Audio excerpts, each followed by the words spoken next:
Welcome in, I'm Artris, and in this video we're going to be going over a new leader from OP10, which is Red Purple Sugar, a 4-life leader that says end of your turn if you have a character with the Don Quixote Pirates type with a power of 6,000 power or more, set up to one of your Don as active, and then the second part is the opponent's turn.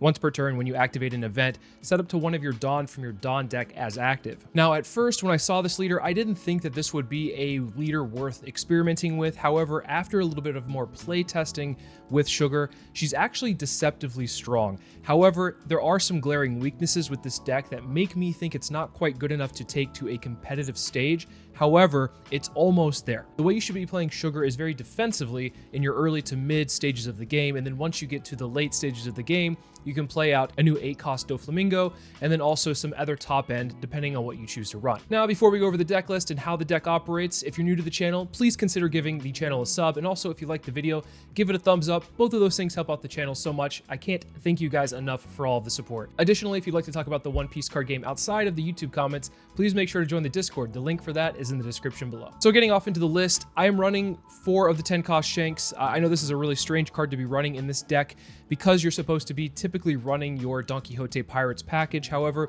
you are ramping up quite fast and you can get to 10 relatively easy. And thinking about what big bombs there are in red and purple, Shanks makes sense, especially when you have things that can restand Don, like a 5-cost Rosinante, which we'll get to in a bit, and also your leader ability. So when you get to the later stages of the game and you want to drop a 10-cost Shanks and you have those other characters on the field, you're able to restand Don and play events also in the same turn that you drop a Shanks, which is something you cannot do in other decks, like, for instance, the Shanks leader. However, once again, this is more of a personal choice. You can substitute this for other big cards, whether it be like the 9-cost Lin Lin or maybe the 9-cost Rush Luffy, which arguably is a little bit better here because it does draw you a card and leave one Don open.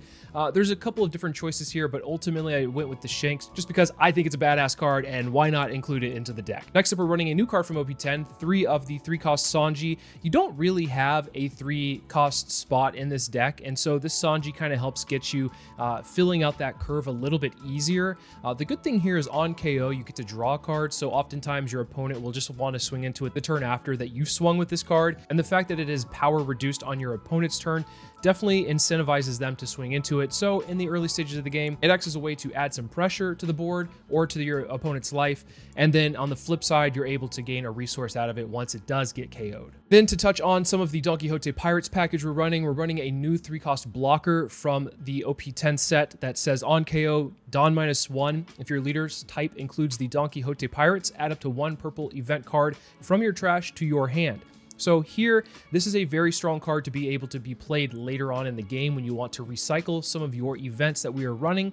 Otherwise, I really don't want to be playing it early unless I have nothing else to do. Then we got a new searcher for purple, which is actually a really strong searcher for the green-purple Doflamingo, which is likely a deck we'll cover at some point during the set, because then you have Baby 5 in green and then the Sugar in purple to be able to search out quite a lot of cards in that deck. However, in this deck, you are using this to search out your main combo pieces, which we'll get to in a second, but also on top of that, it can search out a couple of event cards for you if you are looking for those. So this will be able to find most of the deck because it does search the top 5 for Don Quixote Pirates. Yet again, another new card from OP10. We're running 4 Giola. We're not running too many 2Ks in this deck because of the fact that we run a lot of counter events in the place of 2Ks, but one of the 2Ks that is very good for this deck overall is Giola, because you can actually play this out, and it says when the opponent attacks once per turn, you may rest 2 of your Don and then rest 1 of your opponent's characters with a cost of 4 or less. So against decks like Teach, where they're playing out things like Jesus Burgess, this will be able to rest that if they decide to sequence things incorrectly or a little bit differently than maybe they should have. Next, I'm running 3 of the Senor Pink from OP10. Yet again, we can see a lot of these cards for the support for Sugar have come out in OP10, which is very good for this leader because a lot of these cards are very useful in the deck. And if you try to find things that are in previous sets, a lot of the Don Quixote Pirates package are in green. So adding some of these into purple definitely helps out Sugar, obviously. So this card, of course, on play, Don -1, add up to 1 purple event card with a cost of 5 or less from your trash to your hand. So a little bit of a stipulation as far as the event cost. However, that doesn't really matter because we're not running any events that are higher than 5 here. I don't even think there's too many that are higher than 5 if I can think of. But then the other part of this says then set up to one of your Don cards as active. So the -1 Don actually just comes back and is a standing Dawn at the end of your turn. Then with your leader ability, you can restand a Dawn at the end of the turn when this is on the field. So then you have 2 Dawn to play with. We're there. Now, the card that makes this deck viable, in my opinion, is the 8-cost Don Quixote do Flamingo. 8 cost, 9,000 power, so very nice stat line here. Obviously, we've seen the same stat line in Moria.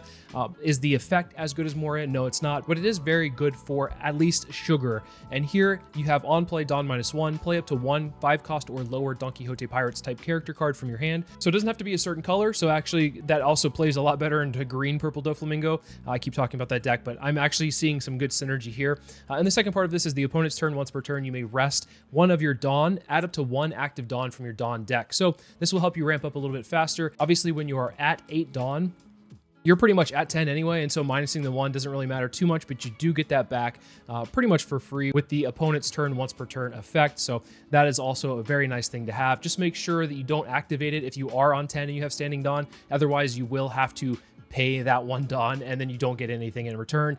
It's something that happens in the sim because it is an effect that happens on the opponent's turn once per turn. It will ask you every time, so make sure that you are clicking no if you are in 10. Just a little bit of a tip there for you guys. Then the other card in this deck that actually is a strong card to be played outside of Sugar, and probably a very strong purple card, maybe even a staple purple card for some sets to come, will be the Don Quixote Rocinante 5-cost. This is a 5-cost 6,000 power body with a 1k counter on it. It says on play, you may trash 1 event card from your hand, draw 2 cards. So this is great because you have quite a lot of events that you can just get rid of. And then with other cards that we've talked about, like Viola or Senor Pink, you can get some of those events back so you don't feel bad trashing your events. You also get to draw off of this card, which is very strong. Also, synergizing very well with this deck is the second effect. It says end of your turn, if you have 7 or more Dawn cards, set up to 2 of them as active. So this will allow you to, with your leader ability, stand 3 Dawn cards when you're past the 7 Dawn turn.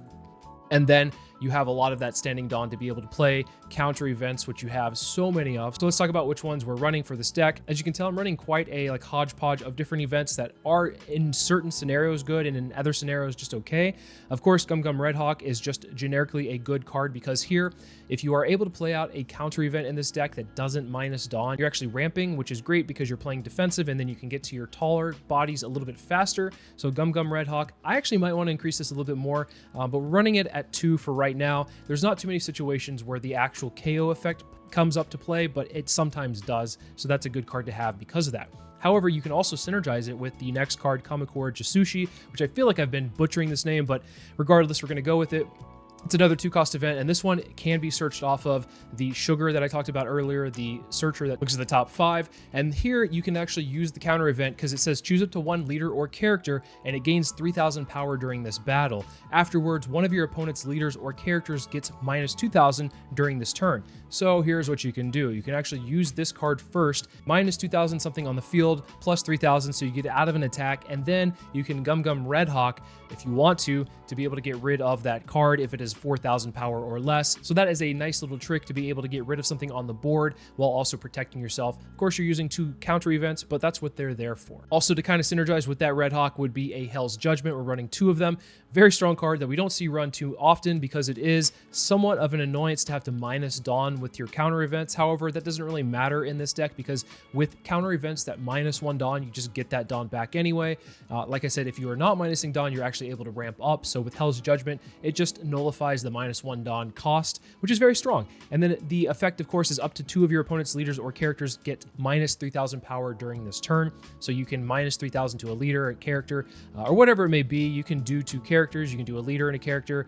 This is a very nice situational card that I actually feel like could be run more often than this, but of course, I think that we have so many different options in events that this is okay to be ran at 2. Next up, we're running 2 Jet Gatlings. Of course, there's times where you might not have the Dawn to be able to stand up to be able to play out some of these counter events on your opponent's turn, and so having a 0-cost event to help you in a pinch in some of those scenarios is very useful. Next, I'm running 2 Noro Noro Beam. This is an interesting card that I'm not entirely sure if I enjoy in this deck, but I am testing it out to see how it runs.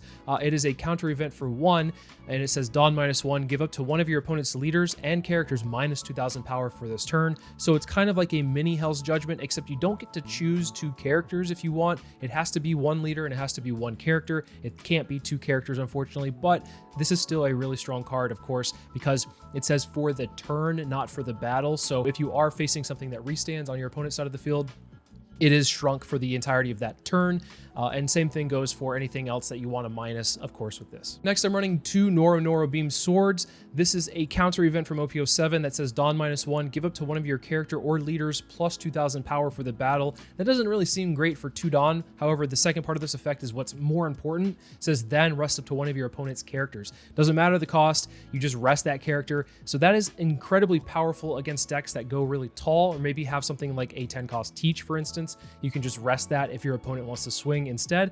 So that's very nice to be able to have that. And of course, these are recyclable. So as you can see, all of the purple events for the most part, actually all of the purple events we're running are at 2 because you can recycle them with the Senor Pink or Viola. Then I'm running 2 of the 1 cost event. I can never forgive anyone who laughs at my family. This is a main or counter event that says look at the top 3 cards of your deck, reveal it to 1 Don Quixote Pirates type card other than this one and add it to your hand. Then place the rest at the bottom of your deck in any order. So this will allow you to use your leader ability and ramp off of this on defense. And then if you need to search for something, you can use this for only 1. Very useful to have. Then we're running 2 God Threads from OP10, a 5 cost event that says main KO up to one of your opponent's 5 cost or below characters, then add up to 1 active Dawn from your Dawn deck. So this will allow you to ramp and also clear the board a little bit. Like I said, your early to mid game is a little bit awkward, so this is a card to help you in that stage where you're trying to figure out what you're going to be doing in the next couple of turns. So if you need to answer something on the board, you can use this. It's not a great card against a deck like Doflamingo because they do go very wide, so you're spending 5 to get rid of 1 body, not establish anything. You do get to ramp, but in other matchups, it's not awful. Like against Shanks, if they throw down a Yasop on 5, you can get rid of it. And then the board state is very likely equal again. And then you've also ramped, so you can play something on 8 the following turn. So it's not an awful card, but it's obviously one of probably the worst cards in the deck, so it could be cuttable. There are some scenarios where it is useful, of course, but ultimately it's probably my least favorite card to come across when I am playing this deck. And then finally, we're running 2 Blast Breath from Starter Deck 4. It is a counter event, Dawn -1. So once again, if you're minusing 1 Dawn in a turn, that is nullified by your leader ability. And then it says your leader or one of your characters gains plus 4,000 power during this battle. So very powerful here, being able to pay 1 for +4. Ultimately, one of the stronger cards to trick your opponent, because if they feel like they have lethal, they might go all in and you have a bunch of Dawn open, and then who knows, they can't really count appropriately. Your opponent won't be able to really count effectively what you might have in your hand, and Blast Breath helps deceive them in that regard. I don't really want to bait people into thinking that this deck is amazing. However, it is a deck that I feel I didn't respect enough to begin with, and the more that I play with it, the more I play against it, I definitely see where its strengths lie. It's, once again, a deck that will be very defensive in the early to mid stages. You're trying to use your counter events to ramp up, and then once you get to your 8 or 10 Dawn turn quicker than your opponent, then you can play out some big bodies and take back the board or pressure your opponent even better at that point. So it's very annoying to have to deal with. And what's really strong about this deck is once you do get to those late stages of the game and you're down to 1 or 0 life and your opponent wants to go all in, they might not actually have enough to go all in because you're running so many darn counter events that can actually protect you for some big swings, of course. So keep that in mind when you're playing this deck. You might have some struggles against decks like Doflamingo, but you should have a decent shot at beating other decks in the meta, of course. So let's take it into the sim and see how it does. All right, so going against Purple Luffy, I usually will just take first because that is going to be their better curve, so I want to take that away from them. This opening hand isn't awful. It's not the best either. I think that typically what I'm going to be wanting to look for is either a Searcher or the 8-cost Doflamingo. But we do have a nice little curve here with the 3-cost Sanji into the 5-cost Rosinante. So if we're able to establish those and keep those on the field for a turn or two, we might be able to use our counter events to ramp up to 10 much quicker than they can ramp to 10, and then be able to play out the 10-cost Shanks, which will be very hard for them to recover at that point. Usually Luffy tries to race the opponent, and if you're able to race them a little bit better, of course, with a better 10 drop than what they would ever run in their deck, then, you know, you might actually be able to pull this game out. So here, they're playing out a Bon Clay instead of what ideally would be a really strong curve for them, going maybe like a 5-cost and then swinging with the Luffy. Ultimately, it's not necessarily going to be that devastating for them to have this Bon Clay, because knowing that I have some pretty nice top end coming and not a lot of things to answer the Bon Clay, it's honestly not awful. Could be worse, could be better. I think ideally for them, it probably would be like a 4 or 5 cost, like either a Kid blocker or maybe a 4 cost Zoro.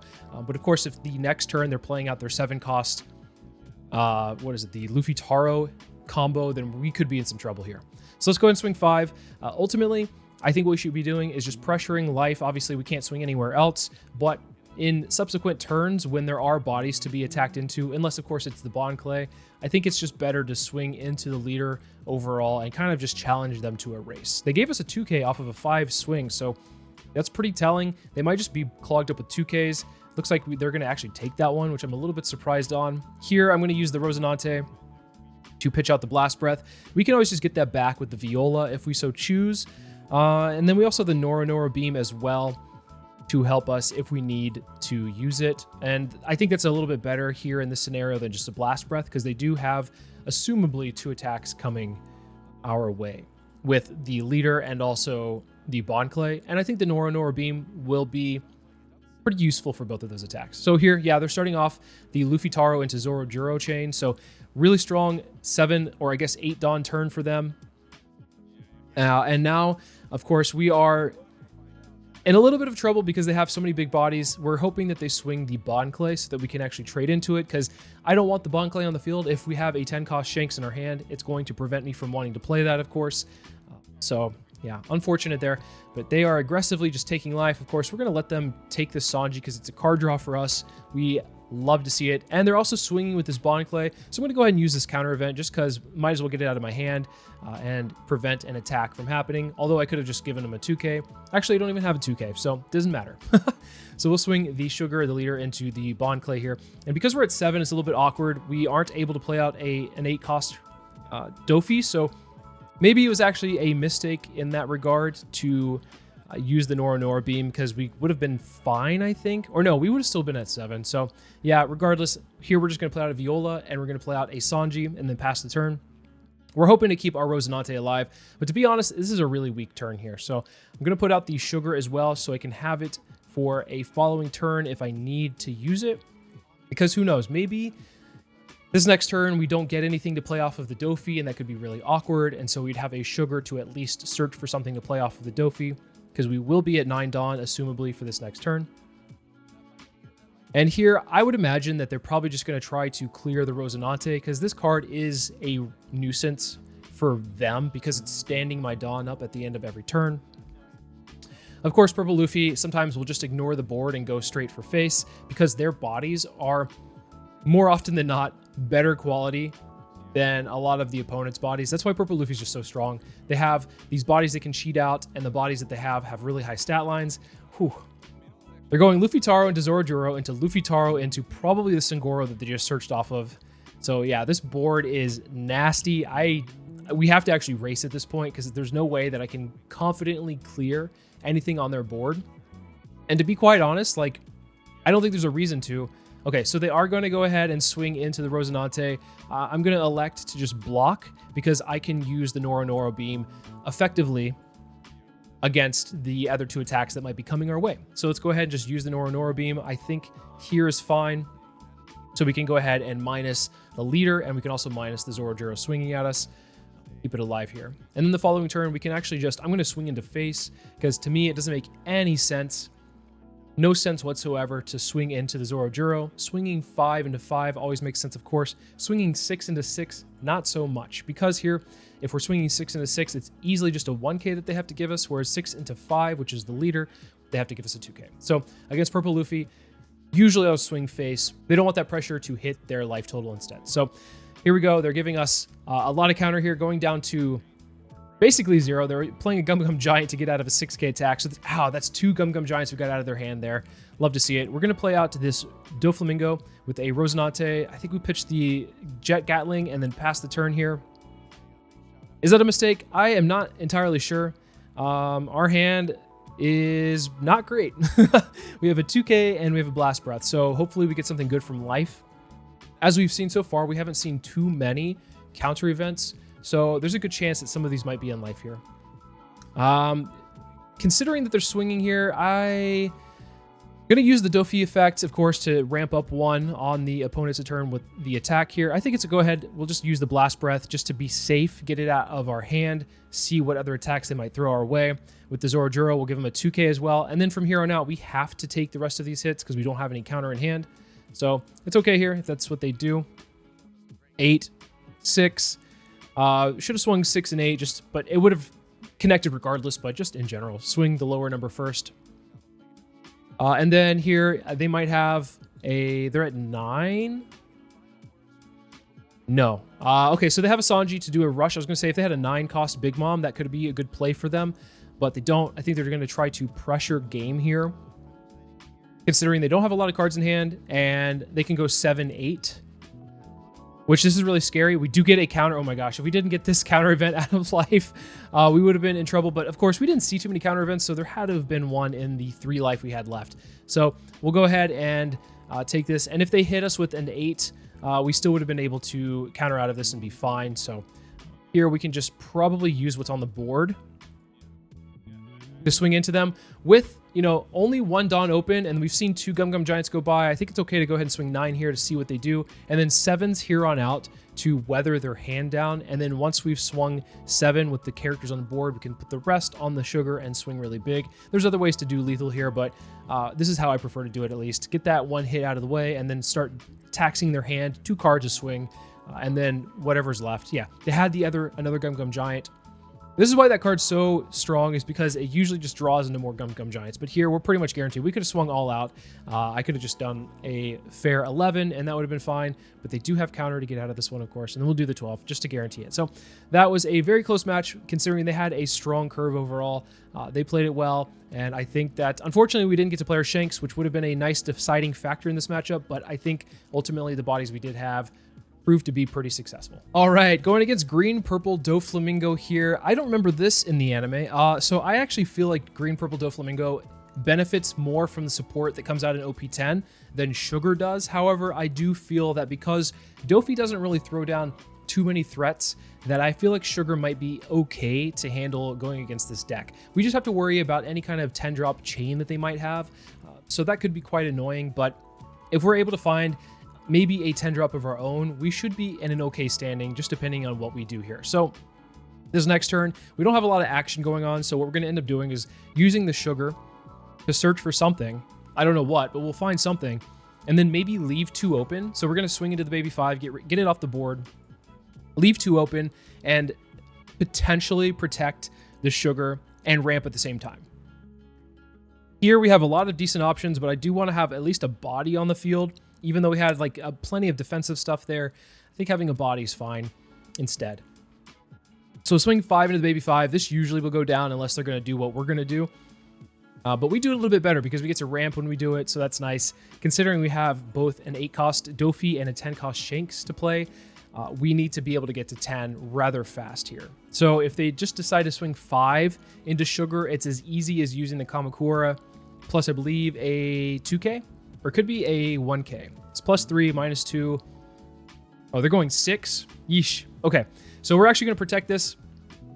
I give it a 2k. I know I just dropped 2 cards, but I ramped. That's that's the important thing here, right? Now, we'll use it again and see what we can get. We could grab another 8 cost, but honestly, I'm not entirely sure if that's great. They don't have any events in their trash, so this Viola is not going to get anything back. And we're just ramping again. We'll just get it off the board. Considering I have 2 10-cost Shanks, honestly, I think this is a fine play to do anyway, because we're not going to get anything back with the Senor Pink. It's better to play the Senor Pink off of the 8-cost Doffy whenever we do that. So instead, let's just try to hyper ramp until we can get to the 10-cost Shanks, which we have 2 of them ready to go. Swing 6 into 5. Anything that we can get here, whether it be a life or a card at a hand, we're happy with, because we know that we're going to be dropping some bombs over the next couple of turns. So they're going to grab a blocker Doffy off of the off-white, so that's fine. And here I would imagine they're probably just going to swing into the sugar and clear it, which should have happened anyway. Okay, even better. I guess they're playing Birdcage. We don't really care about that because everything that's dropping from here on out will likely be untouchable by that. So we'll go ahead and just take this one because we have no other option. I could use this trigger effect, which would be really annoying for them to have to minus Dawn, but ultimately I'd rather just keep this in my hand. It's a good play to have later on. Here we don't really have too much other than we could just drop the 8 drop into Senor Pink. We are minusing a fair amount of Dawn, but with the 8 costs effect, being able to ramp back up when the opponent attacks, we should be okay. Here I'll swing 6 again, and like I said, we'll play out the Doffy to play out the Senor Pink. Senor Pink will grab back the God Thread just so that we have some kind of card in hand. And ultimately, we're not going to be playing this at all, but it's fine. Here could be a Kamakura Jasushi because they're going to likely just have 1 attack, and I think that's okay. If they attack, of course, we can ramp up with our own 8 cost. They play an 8 cost of their own. So, like I said, this 8 cost is really good in the green-purple Doflamingo deck because it can bring out other cards that are not of the same color. Whereas, like, Doffy doesn't really have, or I guess Sugar doesn't have any red Don Quixote Pirates as of yet. What do I want to do? I think I might want to actually use a Noro Noro Beam and rest this Doffy blocker. Could be rather annoying to have it rested. It doesn't restand at the end of the turn. And we can just use the Shanks to swing into it. So we'll go, I think we swing the Doffy into the Doffy, 8 into, or I guess 9 into 5. Because if I swing 5 into 5, then they could just restand it, which would be kind of annoying. So we'll swing what's going to be awkward for them. They have a Nora Nora Beam of their own. Likely going to just rest my Shanks here, which that's, of course, a nuisance, but it is what it is. Are they actually going to protect the rest of this? This is actually insane if they do that. They do not have enough cards to keep this thing alive. I think they've just committed at that point to just try to keep it up, but sadly, it's not going to stay. And here, I'm just going to keep the Senor Pink. Actually, I think I should be aggressive here. They have 1 card in hand. I was going to leave it standing because of the bird cage, but honestly, it doesn't matter. It's fine. We can just swing with it here. And they are at 8 Dawn this turn. So we don't have to worry about a 10 drop just yet. So we have at least another turn to play another 10 drop of our own. So very nice to see that. We play a baby 5 with only 2 cards in hand. Very scary situation for them to be in. So they could potentially leave their 8 drop standing. But they're able to grab another off-white, which off-white's a really strong card for them as well. Being able to use a plus 4,000 counter event, plus also search. Very strong. It's a better version of the 1 cost event that I'm currently holding in my hand. So I think that, once again, we're kind of not worried about any of this. If they decide to go and swing big into either of the units, like whether it's the 8 cost, they can't effectively swing into the 10 cost because I can protect it pretty easily. But okay, it looks like 14 to 9. Yeah, I can't protect that one, unfortunately, but I think it's still fine.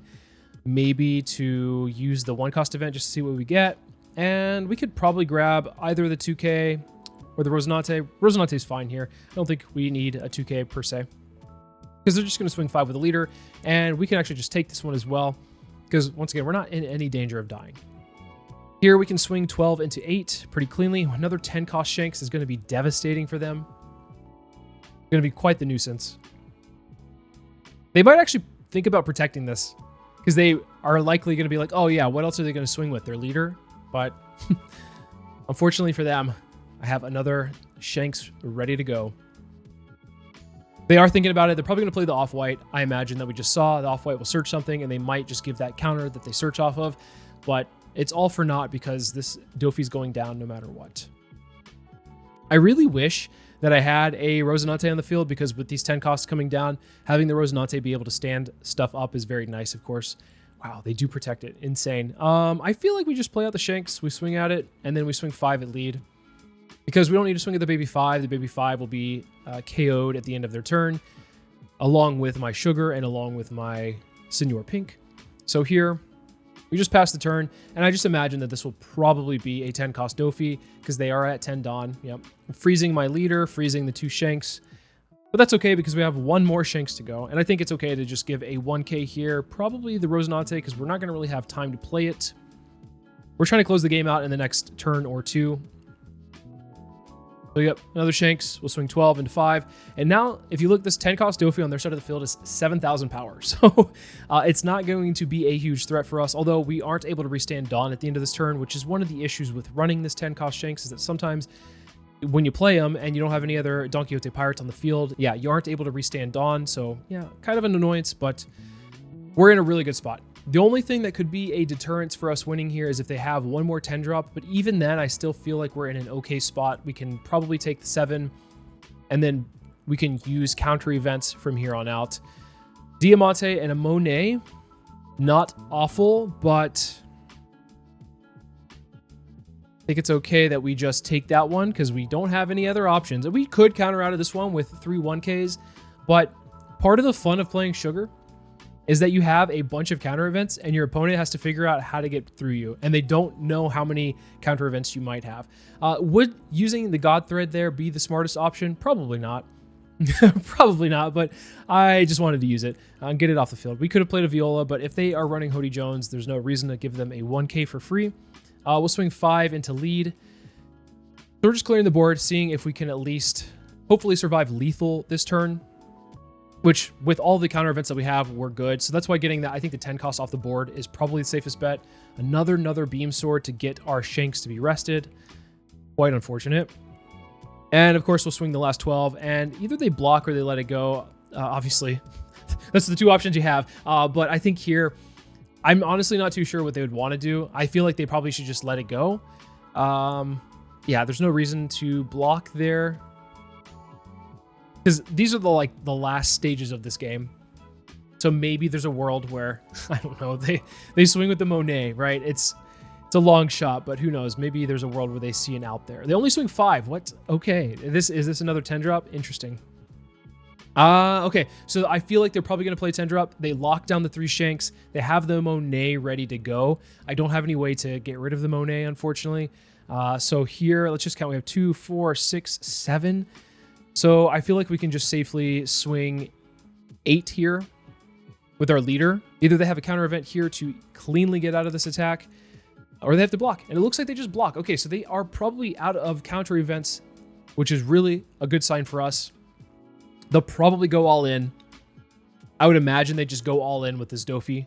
Like swing 5 with lead, and then 17 with this Doffy here. But I think actually we have enough, which is insane. Okay, so we're going to counter out with a 1K here. It doesn't matter which one, because they are going all in. Give them, actually, we could do Hell's Judgment. I think Hell's Judgment would be fine instead, because that will -2/-2. Go ahead and get our use out of that.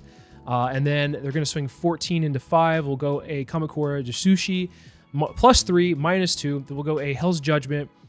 Then we'll go plus, or I guess -3.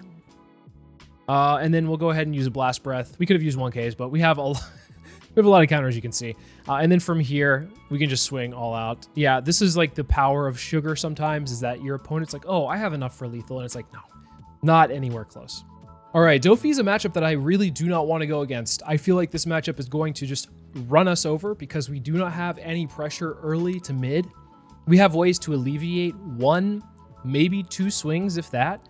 But honestly, this is a really awful matchup, in my opinion. Maybe I'm playing it incorrectly, but I think for the most part, Doffy just like steamrolls this deck because of just how wide they go. Sugar's great at countering out of tall things and protecting that. But yeah, if they start going like Jinbei, Weevil, whatever. Okay, Jinbei, Weevil, perfect, great. Then yeah, it could be a little bit of a trouble here. Like I said, this God Thread's not amazing in this matchup, but it's really, honestly, one of the few options I have to at least guarantee to clear a body here.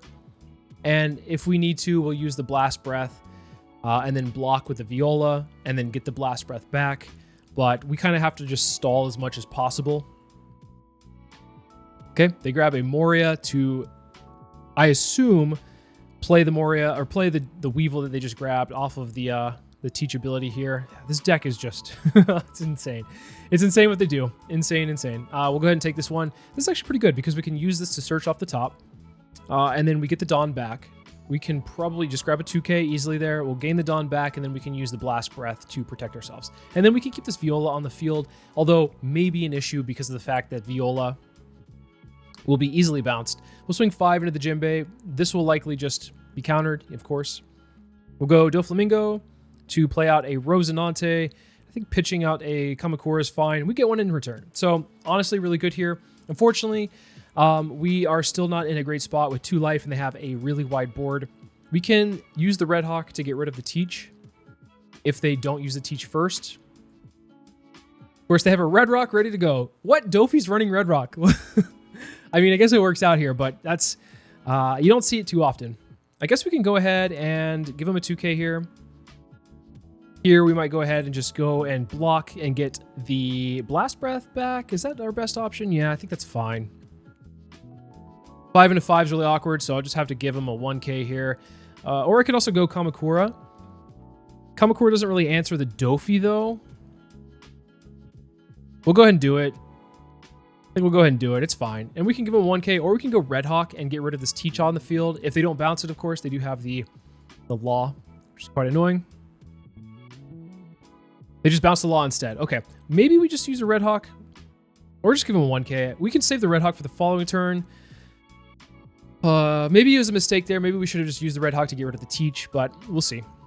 We do have another Doffy, of course, and we can use this to grab an event from the trash, which we should just grab the 1-cost event because we're never going to be playing God Thread again. Not a good reason to play it in this matchup.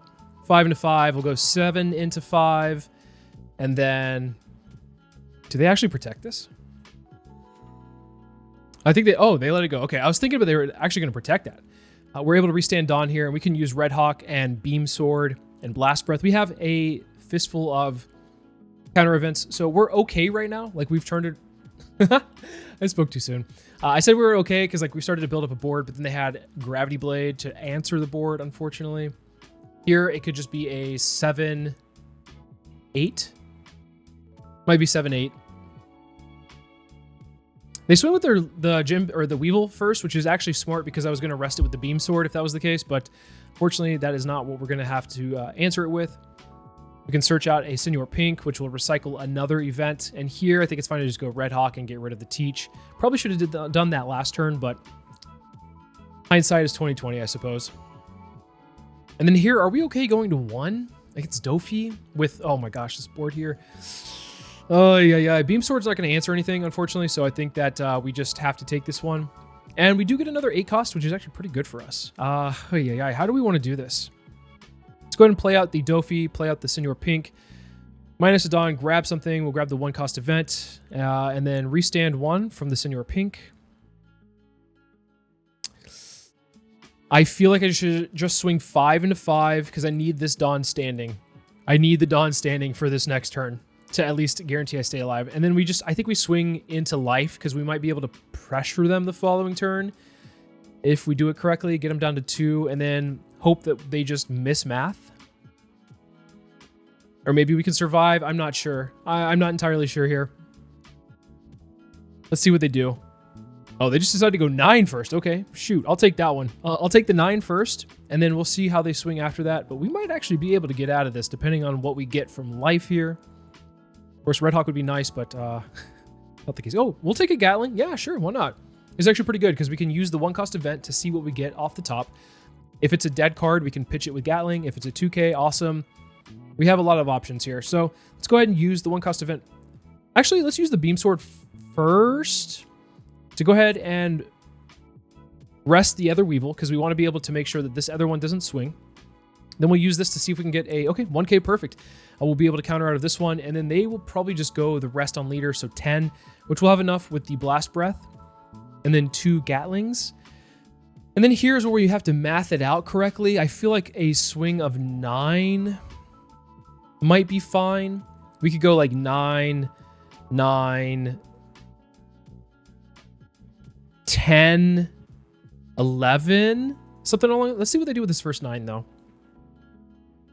See how they get out of this one. 2, 1, 1. Oh, 2, 2, 1. Okay, so they got rid of the 2, 2, 1. Let's go another 9 because I feel like they might not be able to counter out of this one. 10 might have been a little bit better here. Looks like they have the counter. Yeah, 10 was better. I think 10 was probably the better option. Let's see what they had as their final card. Okay, yeah, 10 was definitely going to be the better option there. If we do 10, then we do another 10. They can't counter out, and then we have the rest to go on Sugar. So mismath on my part, but that was a very close one regardless. This is a tough matchup. So let's see if we can get a rematch with another Doffy. Teach, I feel like, should be a manageable matchup for us. We have a lot of bigger bodies, a nice amount of 10 drops that we can ramp up to faster than they can get to their 10 drops. And I think we can stay relatively healthy based off of our counter events, depending on what we draw, of course. Here, the Sanji is a really good card, unless, of course, they are running the Black Hole, which will just get rid of the on KO effect. If they have it, they have it. If they don't, then the Sanji is actually a really good card. So they don't have it, so the Sanji will live for a turn. Really nice to see, because this card will hopefully get us some value over the course of this game. Maybe for a turn or two. They play the feet. Here they're searching with the Lafitte to find a Burgess. And then they searched, I guess, the Lafitte with their counter event. Okay, so the Beam Sword effect, being able to ramp up a Dawn. Let's go ahead and take it so we can ramp up a little bit faster here. I think we can get this Beam Sword back with the Viola. So I think that's actually a pretty good play to be able to ramp up with the Beam Sword. And then if we play out a Viola and use the on KO minus effect, we can get it back. So we'll go 5 into the Lafitte, get it off the field, and then 7 into 5, and we'll play out the Viola and leave 2 open for the Kamakura Jasushi. I always feel weird saying that. What is the correct pronunciation of that? I feel like I'm definitely butchering it every time that I say it. So anyway, I digress. Here they go 5 into 3. We'll go ahead and use the Kamakura to be able to go +3 and then -2. It doesn't really matter. We'll be able to ramp is the more important thing here. So in this little bit of time on turn 3, we're already ramped up to be able to play out. Well, I'm going to use this effect to get the Beam Sword back. So I guess we won't be able to play out the 8 cost. We can hold off on a turn, I suppose. Wait, let me just count really fast. No, we will be able to play it this turn. I can't do math. We'll go 5 into 5. Then I'll just play out these 8 cost and then restand a Dawn. It doesn't get the on play effect because they use their leader ability. But ultimately, we have a big body on the field, and that's what's most important here. We'll go ahead and use the Doffy effect to ramp up 1. And I think we can just drop this Viola. We don't need a blocker right now, per se. Okay, I take it back. We need a blocker. Double Burgess is always, I mean, what you should expect on 8 Dawn from Teach. But yeah, I'm regretting that decision. Here we do have a lot of counter events, though, so we should be okay. We'll use the Sugar to search out a Rosinante. And we have Black Hole on our leader, so we can't use the Rosinante to draw. But we can at least play the Rosinante out and have another body on the field to be able to restand 2 Dawn with the end of turn effect here. So I think that's what's really important. And then hopefully they don't have a 10 drop on this turn. They've been searching a lot. They played out Lafitte. They've used their 1 cost event. They play out a Hachinoso, or I guess Full of Lead for this turn. So that means that they're not playing a 10 drop this turn, which thankfully will at least keep us a little bit more in the game. If they played out the 10 drop, we could easily just use the Beam Sword to rest it and then swing past it. But they're searching like crazy here. They go, this is my age, into I guess, drawing a Kuzan off of that. So these Burgesses are really incredibly powerful right now at +4,000. So that's really threatening. If they decide to go face, that's, I think, the worst thing for me, at least. I'd rather them go at any of the bodies on the field into another Burgess. Gosh, this is going to be insane. Okay, so they probably are going to go 5 into Sugar. That's fine. We'll take it. Am I going to use this effect? No, because I'm at 10, so I'm just paying a Dawn for nothing. We'll let the Sugar go. If they swing Burgess into Doffy, we can actually use the Beam Sword to rest the other Burgess, and then we get out of that attack. We get out of 2 attacks for just 1 card. So great value there. Oh, wow, they actually do end up doing that, and that's fine. I imagine that usually Blackbeard wants to be able to starve the opponent out pretty easily, so thankfully our counter events are really powerful here. And then I think we can just go and try to push lethal, because we have enough counter events to like survive a flatback. So we'll go 9, and the reason I go 9 with the Rosie first instead of the Doffy is just in case they have any kind of event in the or in their life, like a finger gun to be able to KO the Rosie. I feel like it's better to just swing with that body instead, because they don't have anything that will KO the 8 cost, and then we'll just go 12 because I don't think they have enough here. And yeah, they were quite short by a lot. They were going to draw into the 10 drop, and they had one from life. So wow, insane. We were able to pull it off with the 3 Burgess on the field, just kind of like playing a game of chicken with them. All right, we finally found a rematch for the Doffy here, and honestly, once again, this matchup is rough, but we're going to try to see if we can pull off a victory. We were very close the last time. Unfortunately, my math was just off. And so this time I'll take it a little bit slower and see if we are able to at least keep ourselves in the game long enough to be able to survive. Here, they just blind rip off the top, getting a 7 at face with a Law. I'm just going to go ahead and Red Hawk, even though I don't have any targets, just because I want to be able to ramp up. So this next turn, I will be able to play out the Rosinante and then use the Rosinante effect to pitch probably a Hell's Judgment, or if we draw into another event, then we can draw 2 off of this. So 5 into 5, this will likely be countered out every day till Sunday. Then here we play out the Rosinante. The Rosinante, drawing cards is always good, even if it means getting rid of this counter event. But the thing is, we can always get that back with both either the Viola or the Senor Pink. So really good value here. You can see the synergy really works with this deck based off of the pitching counter events, plus also getting them back. Unfortunately, though, we don't have any top, And that is going to be our downfall if we don't find anything like an 8-cost Doffy, if we don't find a 10-cost Shanks. Those cards are going to help us a lot in the long run. So, yeesh. Okay, so I probably should have countered out of that one, but I think just taking 1 and seeing what we get is fine. If they decide to go really heavy here and go 8, unfortunately, I'm going to have to drop cards, but dropping cards here also isn't the worst thing in the world because it means we ramp up. So I'm going to use the 0-cost event to pitch out a Viola and then give them another Viola. I'm keeping the Senor Pink because I want the Senor Pink to grab me something. Okay, so actually drawing into this 8-cost is really good here. We're going to go 5 into 5. Once again, these small swings, I don't ever imagine them connecting. I imagine that the Doffy player will use every resource to keep these bodies alive. But ultimately, that will help us win the game because they will be at a low hand size when we start to pressure their life.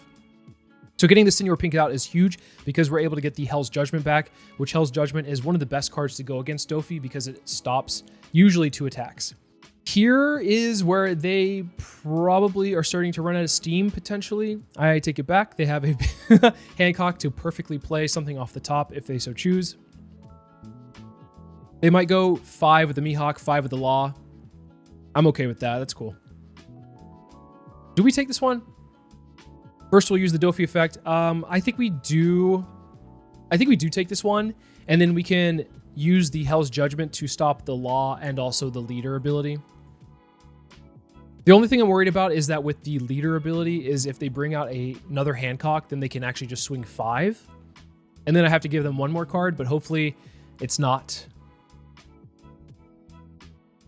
What is it going to be? Okay, so it's a Weevil. We're able to protect ourselves with just the Hell's Judgment.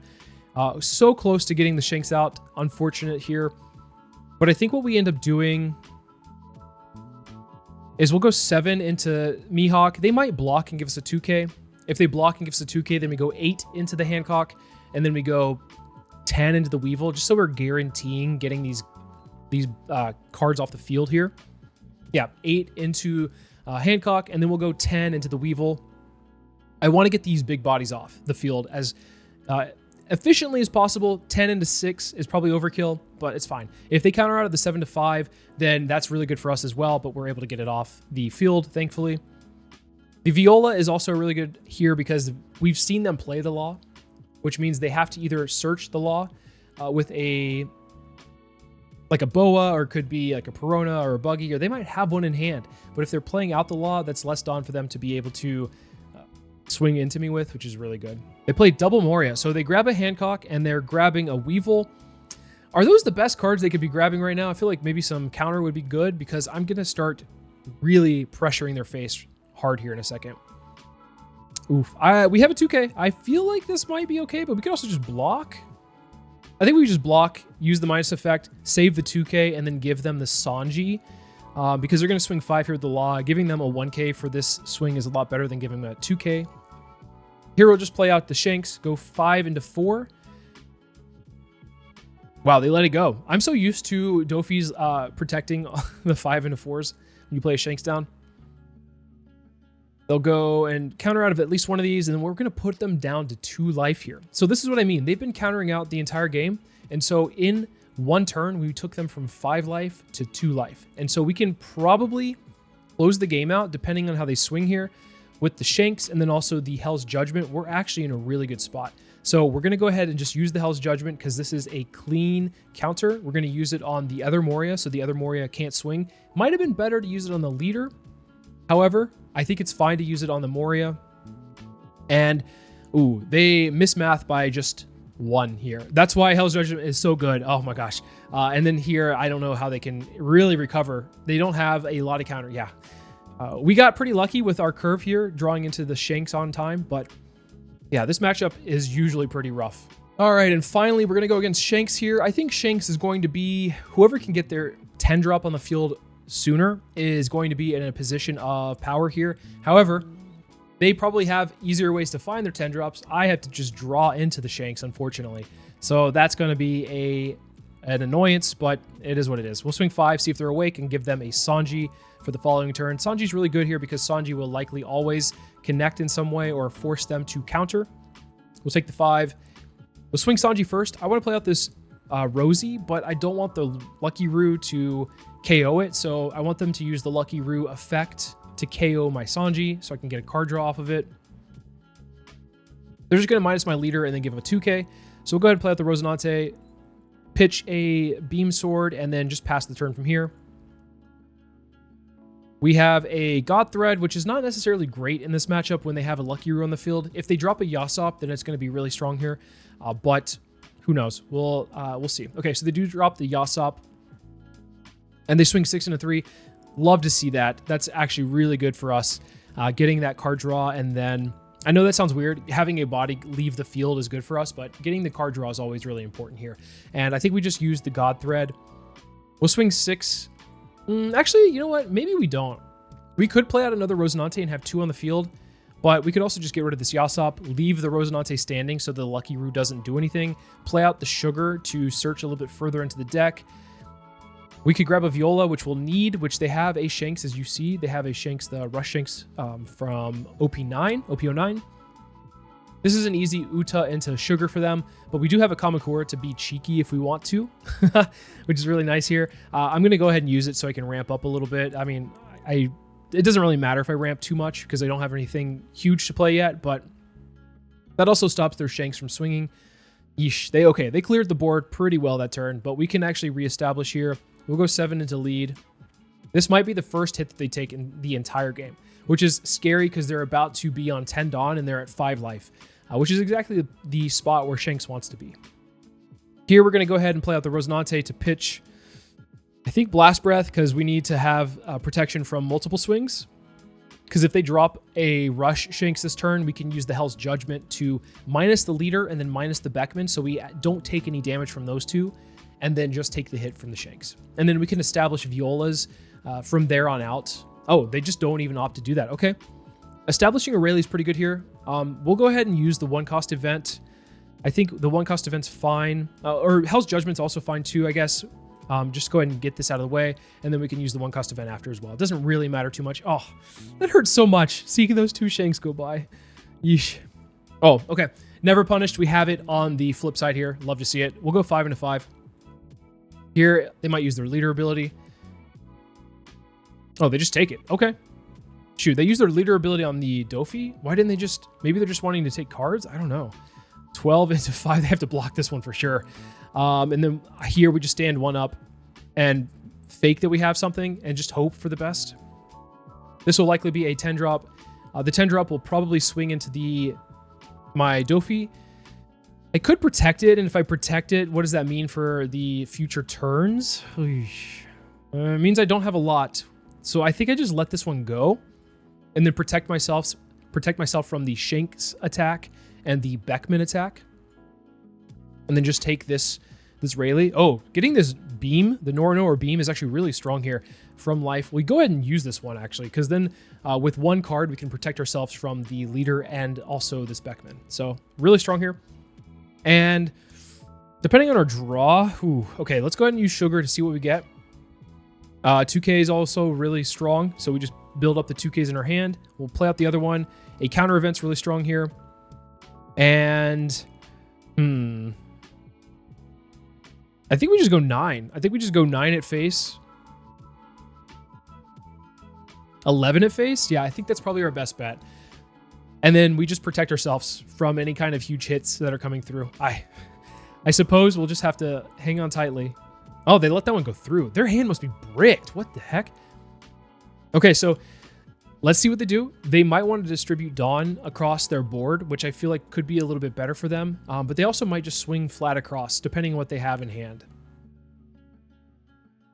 But we're ready for whatever. We have to protect ourselves from ideally 4, maybe 5 attacks. A 5 to 5 is not going to do it, though. This signals that they have another 10-drop to play, which, okay, that's if they have it, they have it. We'll counter out of the 7, or I guess a 6. Here, we're just going to take this because I want them to bait. I want to bait them to go all in. So we're going to be able to counter out of all of this. If they drop, oh, yes. Another 10 drop here. We're going to go ahead and counter out, give a +3, -2, and then just give them a 2K here. We are good to go. And then we can just swing all on Shanks. But just to be safe, let's go ahead and swing 6 with our lead. So this guarantees either a leader effect plus a 1K or a 2K here. So it looks like it's just going to be a 2K here. Then we'll go all on the Shanks and then swing 18. And yeah, they had so many bricks. Oh my gosh, they had 3 counter in hand.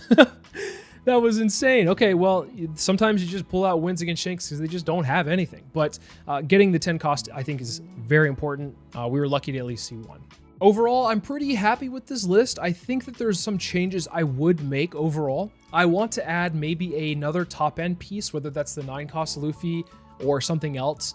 However, I don't know if there's much room to put that in the deck. I think I might want to increase Hell's Judgment at times. That card seems to be really strong. The 5 cost God Thread, this one right here, didn't really perform that well. It's not an awful card, but it's probably my least, like I said at the beginning of this video, the least favorite card to see. I think some of the other cards we put in here, like the Noro Beam, this one's actually pretty strong. There's a lot of times where you have just 1 Dawn standing. Like if you don't have a Rosie and you have, instead of Senor Pink or just 1 Doffy, you have 1 Dawn at the end of your turn. The Noro Beam helps you at least stay protected with just 1 Dawn. So I feel like this card's pretty good overall. Beam Sword put in a lot of work. I feel like this could be increased as well.